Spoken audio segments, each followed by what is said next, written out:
ఆత్మసమర్పణకు తొలిమెట్టు క్రమశిక్షణ. మానసిక క్రమశిక్షణకు కట్టుబడి ఉండడం కష్టమైతే కనీసం భౌతికపరమైన క్రమశిక్షణతోనైనా ప్రారంభించవచ్చు. ఆ తరువాత గురువు సమర్థత మనసులో స్థిరపడితే, శిష్యుడు కూడా నిజమైన సత్యాన్వేషకుడే అయితే మానసిక సమర్పణ తనంతట తానుగానే పెంపొందటం ప్రారంభమవుతుంది.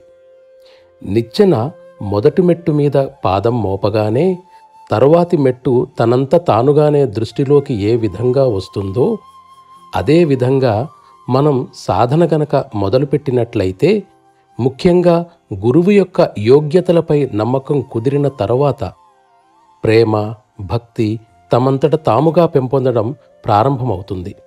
నా సహచరులందరిలోనూ సాక్షాత్కారం కోసం తపన నిజంగా ఉందో లేదో నాకు సరిగ్గా తెలియదు. అదే కనుక వాళ్లకు ఉన్నట్లయితే ఈ ప్రేమ, భక్తి వాళ్లలో స్వతసిద్ధంగానే పెంపొంది ఉండేవి. దానికోసం హృదయంలో ఆసక్తి ఉండాలి. ఆసక్తి కేవలం లక్ష్యం మీద దృష్టి దృఢంగా నిలిపినప్పుడే పెంపొందుతుంది.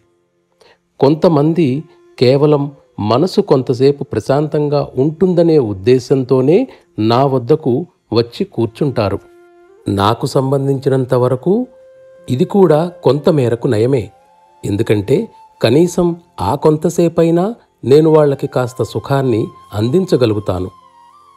తనను తాను కోల్పోయినవారు, కనీసం తనను కోల్పోవాలనుకునేవారు, లేదా సర్వాన్ని కోల్పోవడానికి ఇష్టపడేవారు మాత్రమే నా పట్ల మొగ్గు చూపుతారు.